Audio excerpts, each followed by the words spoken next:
Welcome everyone, Chef Carmel here. I am one of the instructors and the department head of the Culinary Institute of Charleston. Today I'm going to be making some wonderful little sides for the holiday season.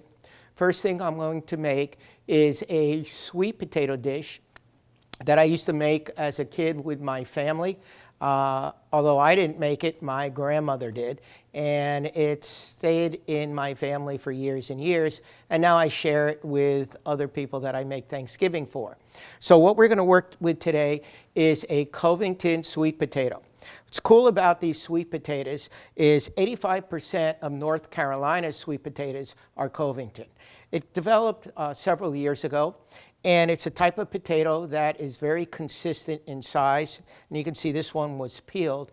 And the cool thing about these potatoes is they are very meaty, firm. They have a sweet texture to them. So when you bake with these or roast them or fry them, they have great flavor. The other thing that's really nice about these potatoes is they stay orange all the way through. Unlike some sweet potatoes that'll discolor as they bake or cook, these potatoes will keep their bright orange color throughout. So that's why I like working with them. So what we want to do with these potatoes is obviously wash them. We're going to peel them. And so this is what the potato will look like. And then what we're going to work on is, usually I cut the ends off, although you can use those as well. Cut the potato in half. And then lengthwise, we cut the potato in half again. At this point, I'll cut it in half again, and so now we have quarters. And we're going to do a kind of a medium to large dice here. The key when you cut a potato, or really any vegetable, is to make sure the size is consistent so that it cooks evenly all the way throughout. So you can see these beautiful wedges here. These potatoes are also great being mashed. So we're just going to add them. And I'll put those ends in as well. We're going to add these into our dish. And this is going to be a baked dish. So what's nice about this particular dish is this something you can make ahead of time. And then just before you're ready to serve your holiday dinner or lunch, you can just reheat this, whether it's in the microwave or in the oven. Take a couple of minutes and you're good to go. So again, that medium to large dice. Consistency, again, very important. We're going to add all this into our container or our casserole dish. Now, what we're going to add to this is some freshly grated nutmeg, a little bit of cinnamon, and either mace or allspice. Those are really good spices for this kind of a dish. We're just going to sprinkle a little bit on. And then what we have here is you want a sweet element to balance off the flavors of the sweet potato. And you can use honey, you can use pure maple syrup, you can use brown sugar. What I like to use, because we are here in the South, is sorghum. Sorghum's been around for hundreds of years, and it's not quite as sweet as your sugar cane, but it gives a beautiful flavor to what we're making here. And then we're going to also add some butter. And when the butter melts, it's going to spread out. And between the butter and the sorghum, you're going to have kind of a nice blend or meld of different flavors. And you can just put this on just like so. Then we're going to add a little bit of salt and pepper mix. And now this is going to go in the oven. And when it comes out, some people prefer, and you see it in the stores, that fluff, that white fluff. There's different fluff creams. I like making a meringue. And the meringue I'm going to demonstrate is what we call an Italian meringue. And an Italian meringue, the temperature of the egg whites need to be heated up to about 110, 115 degrees before we start the actual whipping process. So come on back. We're going to put this in the oven, and that'll be our next step. And that'll take about 30 to 40 minutes to bake. What we're going to do next is get our meringue ready. And so we have our eggs here, and I have 3 bowls. Now, many pastry chefs will move or separate eggs from one shell to the other. I'm not as dexterous as that, so I've learned to do it a different way, and many chefs will do it the way that I'm going to demonstrate. I have 3 bowls here. So what we do is we crack the egg, and I'm going to put it through my fingers. Now, because we're using egg whites, we don't want any grease at all. And you can see here how that egg broke, which is absolutely fine. This would be for my scrambled eggs or dishes that require a whole egg. We're ready to do the next egg. And on the next egg, the goal here is to make sure that we just have egg whites. And you can see here how this slides through my fingers. There's your egg yolk. This can go in here. And we're going to do one more.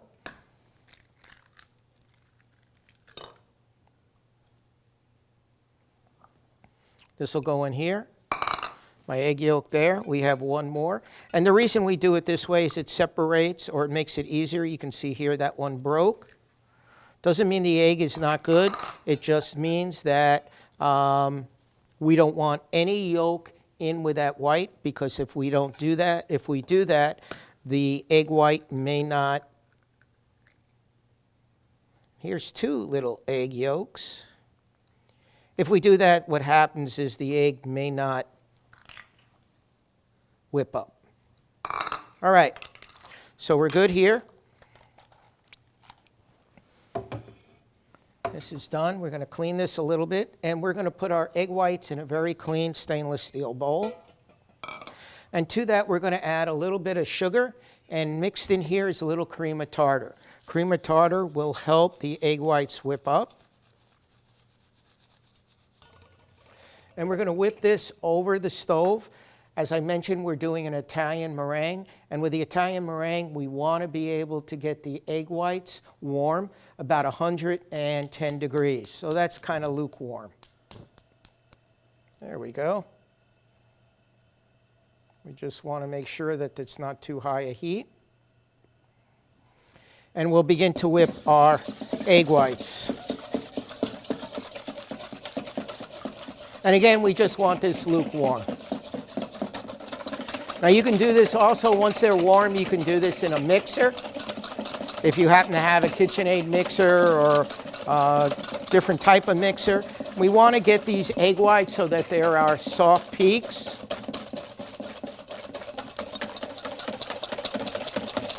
And you want to whip with the wrist. And you can see already they're starting to get nice and foamy. This is a good time if you're able to be ambidextrous. You can switch over.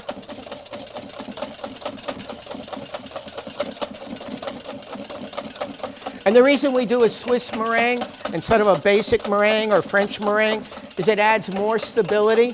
You get less weeping when it bakes. So you can see how nice this is already starting to work. It's warm. We're going to take that off. You can also touch it to feel if it is warm. And now at this point in time, we're going to whip our egg whites.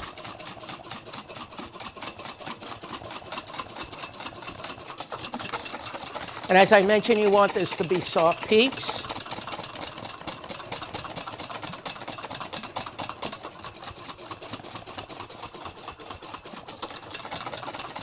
We're going to add a little bit more sugar.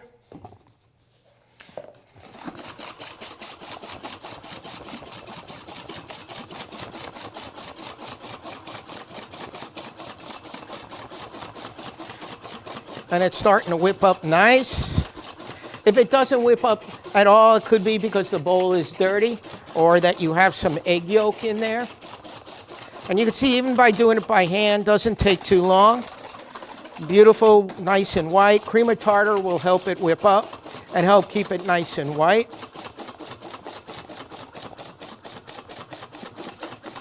We're almost there. How do I know when it's done? It should hold its shape. You can see how that's starting to hold its shape.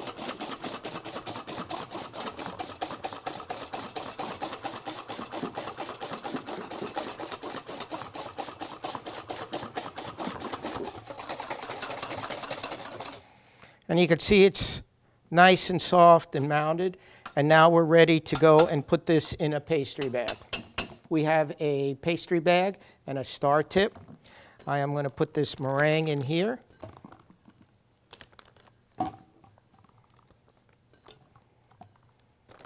Just like so.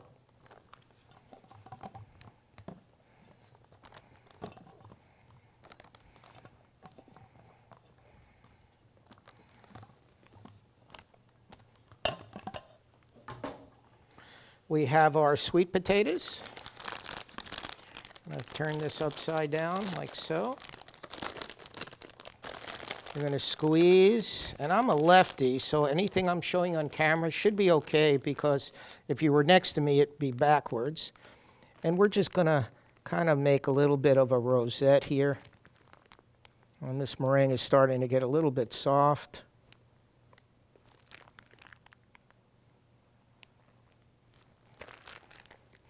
And you could spread this out all through. I like to be able to still see some of the potato here. And the reason for that is so that that bright orange mixes with white.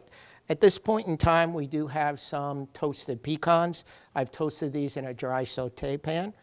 And if we're going to use pecans, I like to show them kind of whole, just like so. And this will give a nice little crunch factor.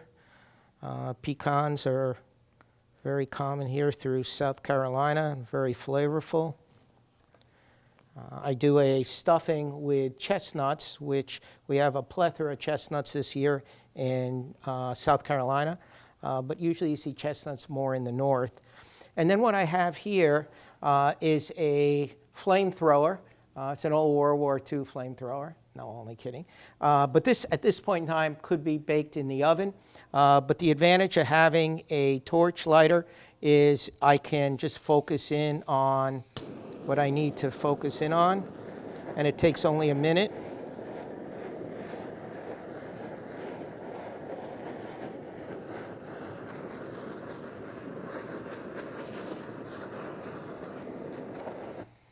Yep.